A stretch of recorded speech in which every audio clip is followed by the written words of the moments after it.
Salut à tous, j'espère que vous allez très bien et je suis très content de vous retrouver sur la chaîne pour cette nouvelle vidéo dans laquelle on va parler du Real Madrid-Manchester City, Ligue des Champions. À quelques jours de la confrontation, je le trouvais nécessaire de faire un point sur tout ce qui enflamme les réseaux, comme quoi le Manchester City, le grand Manchester City du grand Erling Haaland va démonter le Real Madrid. Beaucoup de personnes le pensent, surtout les fans du Barça qui ont été à fond derrière le Chelsea FC et qui sont bien partis les clowns pour bien supporter tous les prochains adversaires du Real Madrid en Ligue des Champions. Donc on va voir les points négatifs et les points positifs pour cette rencontre, et en fin de vidéo je vous donnerai mon avis. Est-ce que le Real Madrid a les armes nécessaires pour battre le Manchester City? N'hésitez pas à donner vos avis dans les commentaires, c'est très important. Le pouce bleu pour me dire que vous appréciez le travail, et n'oubliez pas de vous abonner, d'activer la cloche. Restez jusqu'à la fin de la vidéo, on est parti.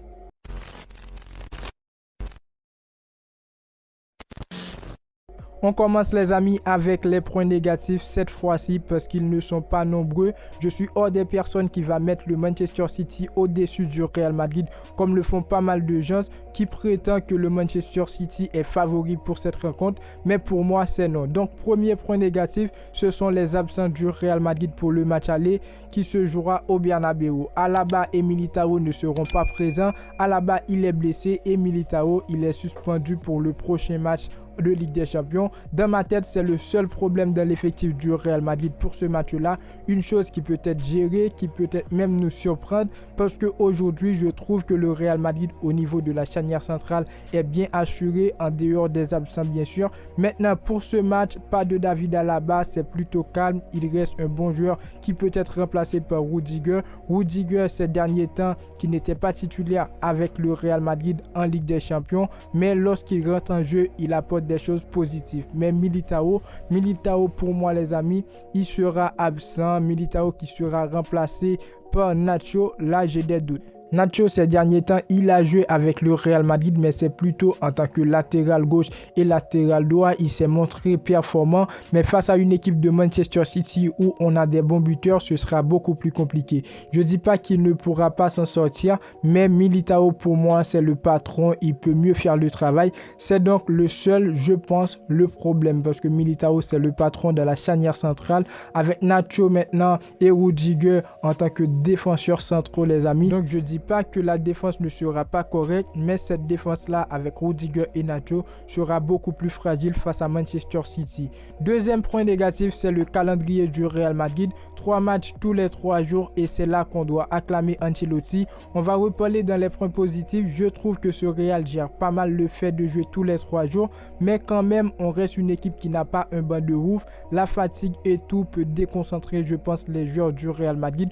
On aura en face le Manchester City à domicile et à l'extérieur. On doit tout donner, on doit tout faire. Maintenant les amis, avant de passer avec les points positifs, pour moi les amis, et seulement pour moi d'ailleurs, n'hésitez pas à me dire ce que vous pensez dans les commentaires. Pour moi, le Manchester City ne fait pas peur comme vous le pensez, ou certains d'entre vous le pensent. En Ligue des Champions, le Manchester City ne fait pas vraiment peur. C'est plutôt les fans du FC Barcelone, les anti-Real Madrid, qui mettent du feu dans la toile. Je m'explique. Le Manchester City a battu le Bayern Munich 3-0 à l'aller. Donc c'est bien de voir que certains joueurs ont été pertinents, mais aussi il faut voir que le Bayern, ni à l'aller ni en match retour, n'a rien proposé. Un Upamecano sur la lune. Alors si le Manchester City il pense venir à Madrid pour offrir cette même prestation, c'est carré, le Real Madrid va les taper. Parce que pour moi, le match retour, les amis, c'était pour le Bayern Munich. À mon avis, le match retour, depuis les 20 premières minutes, c'était pour le Bayern Munich. Mais les joueurs du Bayern Munich n'ont pas profité. Mais avec le Real Madrid, Ligue des Champions,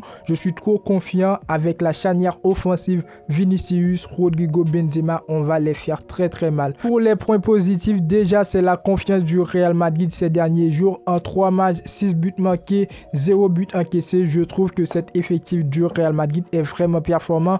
Et ensuite, dans les derniers matchs du Real, on peut le constater, aucun joueur n'était décevant et tous les joueurs veulent marquer, tous les joueurs veulent réaliser de très bonnes prestations. On l'a vu avec le milieu de terrain du Real Madrid lorsque Carlo Ancelotti fait tourner, c'est presque les mêmes choses quand on n'a pas Modric et Kroos. Je dis pas qu'en Ligue des Champions on doit mettre les jeunes comme Tchouaméni, Valverde et Ceballos, Modric et Kroos, on aura besoin d'eux, mais c'est pour vous dire qu'aujourd'hui on a un effectif qui est vraiment performant et aussi qui a la rage de vaincre les amis. Déjà la confiance pour moi, au niveau de confiance aujourd'hui, tous les joueurs du Real Madrid, tous les joueurs, je parle des joueurs qui sont titulaires et des joueurs qui ont l'habitude d'être remplaçants. Je parle pas de Mariano Diaz, je parle pas de Eden Hazard. Mais donc voilà, aujourd'hui on a un effectif. Je suis sûr que cet effectif là du Real Madrid est bien parti pour ramener la Ligue des Champions et la Coupe du Roi à Madrid. Et deuxième point positif, c'est toujours les amis et toujours la Ligue des Champions. La Ligue des Champions, c'est la compétition du Real Madrid. On a bien l'habitude de donner de la pression à Pep Guardiola, donc je dis pas qu'ils vont venir à Madrid,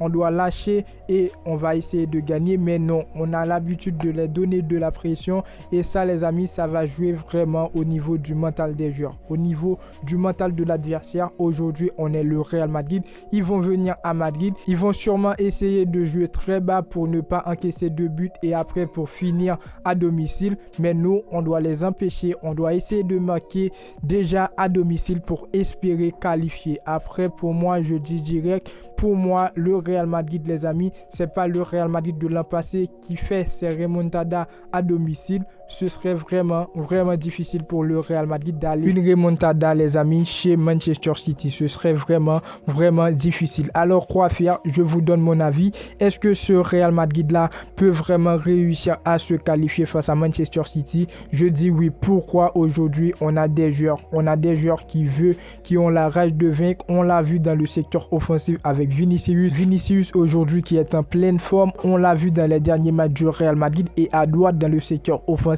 On a aussi Rodrigo qui reprend son meilleur niveau ces derniers temps.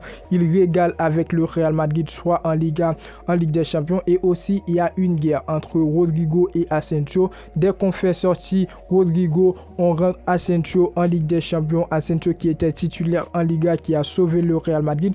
On range Asensio en Ligue des Champions. Il marque un but. Asensio, il est à son meilleur niveau. Je pense qu'on a le secteur offensif pour le faire. Au niveau du milieu de terrain, on va sans doute partir sur un milieu avec Modric, Kroos et Valverde. C'est le milieu parfait. Aussi, je trouve qu'on a le milieu pour le faire. Donc, c'est pas une vidéo avant match où je vais donner mon 11. La vidéo d'avant match sortira un jour avant le match.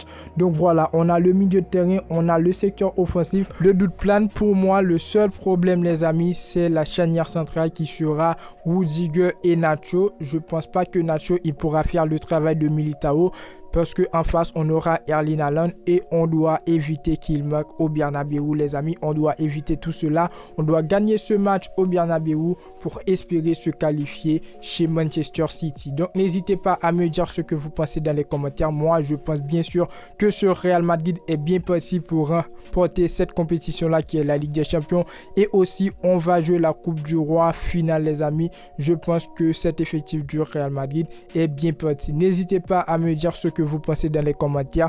La vidéo, tout ça fait. N'oubliez pas de vous abonner. Je vous remercie. N'oubliez surtout pas le pouce bleu pour me dire que vous appréciez le travail. Abonnez-vous, chaîne 100% Real Madrid, sur laquelle on fait des analyses avant match et tout.